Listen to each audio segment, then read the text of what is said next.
Ouais, salut la famille Boyebi, Yeyo, Radek Suprême, le rappeur combattant, le rappeur guerrier quoi, Molobeli Nabino, Mwana Nabino, camarade de lutte Nabino quoi. L'album tant attendu, Billet de Crew, enfin sorti, Billet de Crew. Yango to sengi na ba patriote, ba combattant, ba résistant, ba indigné. Binoto bolingi Congo bo bundela Congo na ki bo solo kwa bo soutenir lutte yo bokende bo somba album na bino na Paris eza pas Diego Music na Bruxelles eza pas Eti Kimbukusu et bientôt le 10 novembre toro panzango na diaspora mobimba po ke no bo sepela mingi bientôt pe goya na kin meto banana no kuna révolution ezali révolution ingeta on est ensemble quoi merci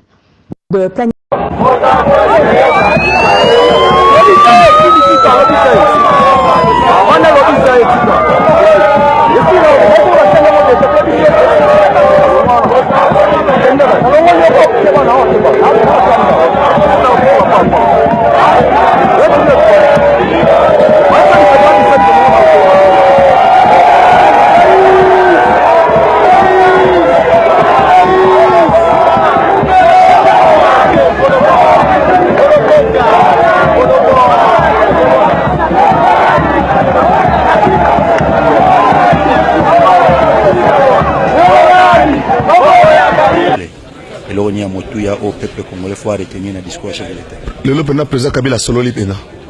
Neto manakini pena président pena le Sololi. A Sololi et puis a check compteur à 0. A sali bilan ya yemo kona nu banda 2001 tanga zoka mbo nenga kutaka. Na place a otike la mboka. Lelo chef de l'État a lobby boy. Que constitution et que to sama. Banda article la libosote ya souke ko lo banini. Pour la révision constitutionnelle et Kozalate, troisième mandat et Kozalate. Sort naïe en tant qu'animateur et institution président de la République, ils ont déterminé la constitution. Alors bien, on très clairement, par contre, les jeunes, les solo.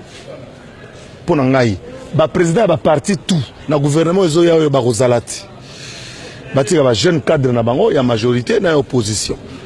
Pour on est la génération Android, parce qu'on comprend que le père rebelle a déjà dépassé, parce que c'est analogique.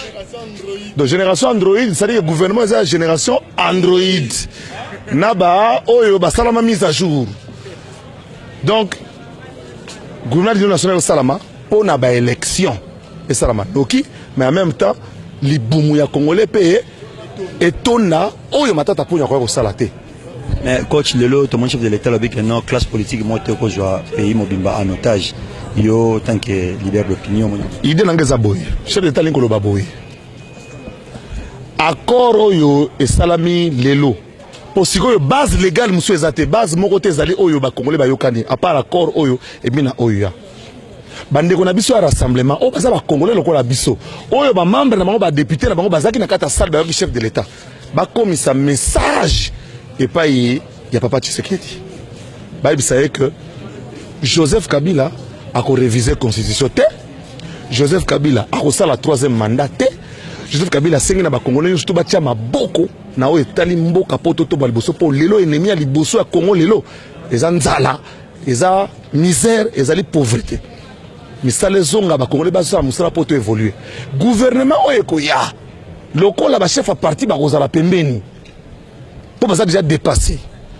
Ma petit, ma jeune cadre de Android, ne pas kota pour le gouvernement évoluer tout que liboso.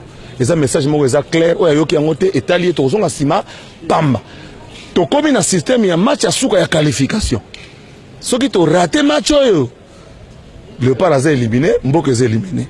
Alors bah joueur à mystique, bah kota peine 3 minutes à souka match, bah faire qualifier équipe pour tous en mondial, idéologie yango mondial za na nini 2018. Élection en 2018. Dans le bac, il y a 4 ans que l'élection est en 2018. Mais Manganga.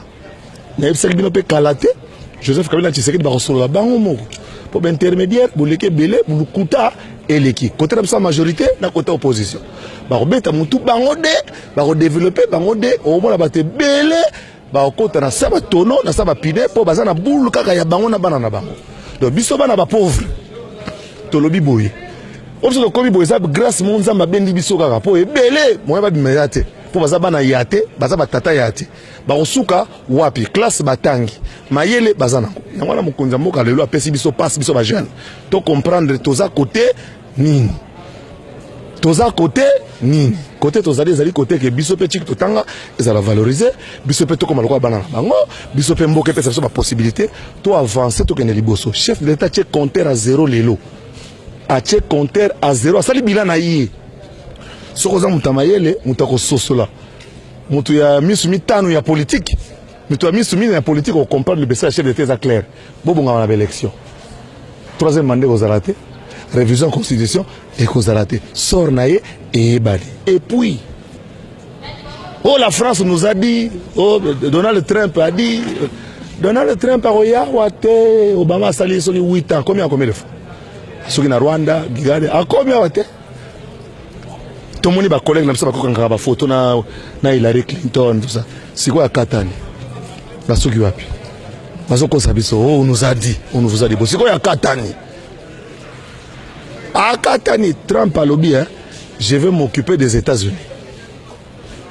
Donc, ce qu'on fait nous autres là-haut, armée américaine, goya au Katisawa, Rambo bagoya, piolo, pio, putagoya, azati. Donc, tout bon ça ne boka na biso zalaka awa. Toi na moka msute, to keda poto to mona rien. Mutako linga poto ko lekanga azati. Mais na moni ke poto eleki nango kini te kini za danger. Moka na biso liberté, to moka na biso to évoluer, makamba sous-traitance.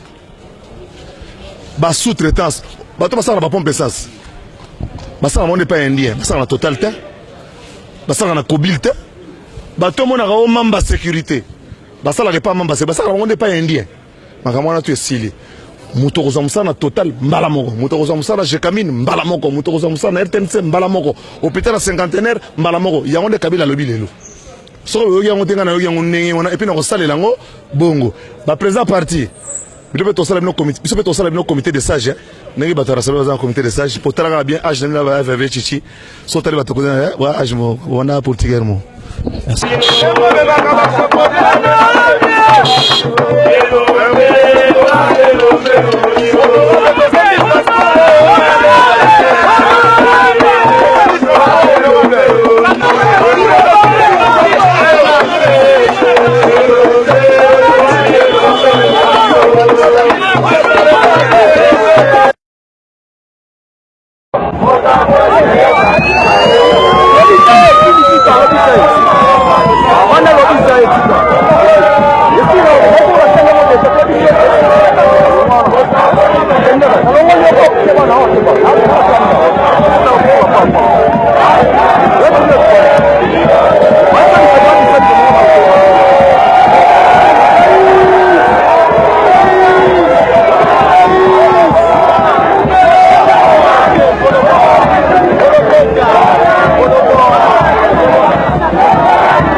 au peuple congolais faut retenir le discours chef de l'État. Le pena président Kabila Sololi pena.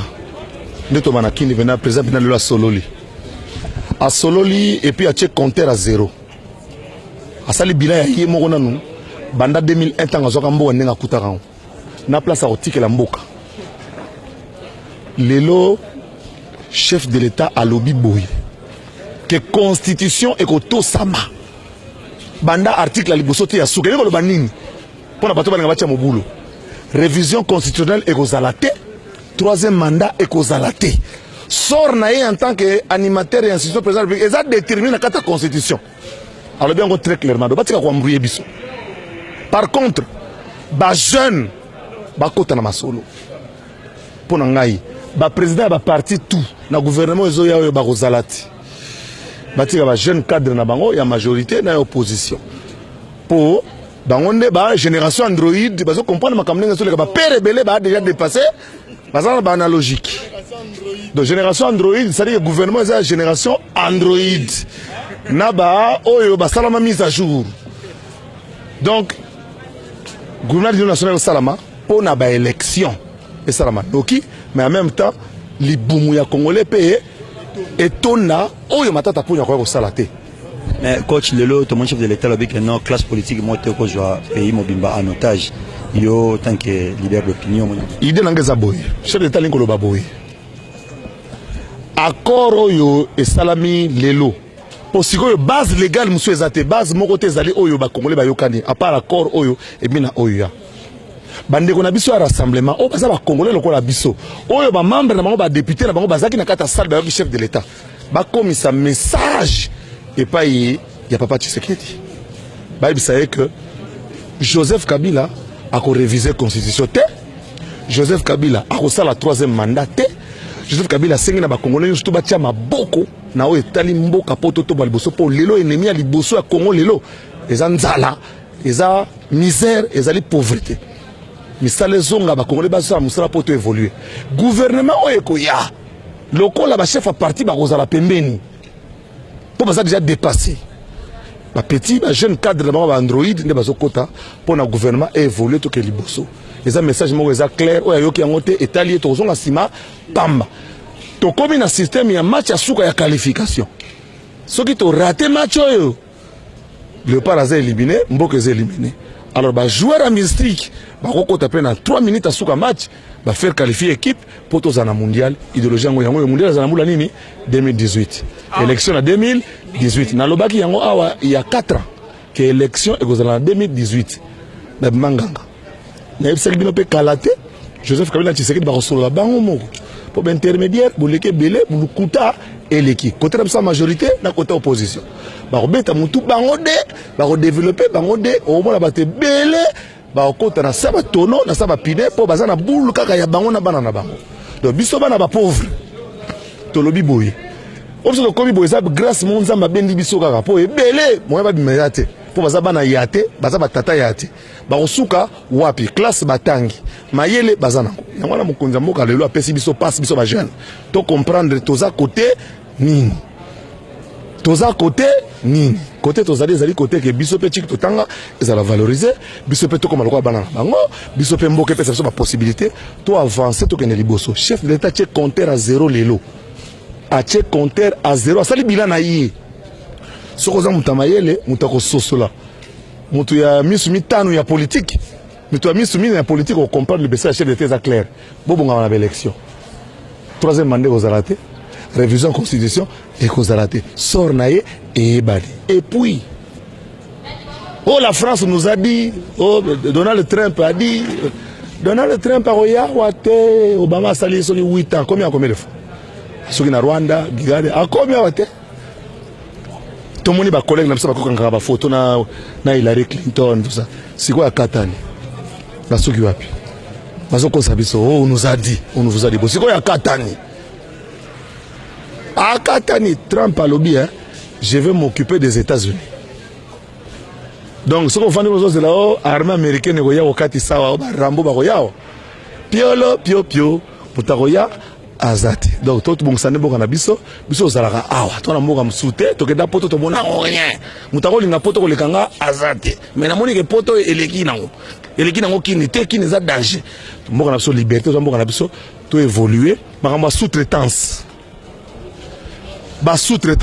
bato basala ba pompe essence basala monde pas indien basala na Total te basala na Kobil te bato mona ka o mamba sécurité basala ke pas mamba c'est basala monde pas indien makamwana tu esili muto ko zamsana Total mbala moko muto ko zamsana Jekamine mbala moko muto ko zamsana RTNC mbala moko hôpital cinquantenaire mbala moko yango de Kabila lobi lelo so yo yango tenga na yo yango ndenge wana et puis na ko salela ngo bongo ba président parti biso pe tosala bino comité de sages ndenge bato rasala dans comité de sages pour talaka bien âge na ba FV chichi so tali bato ko wa âge mo wana portugalement merci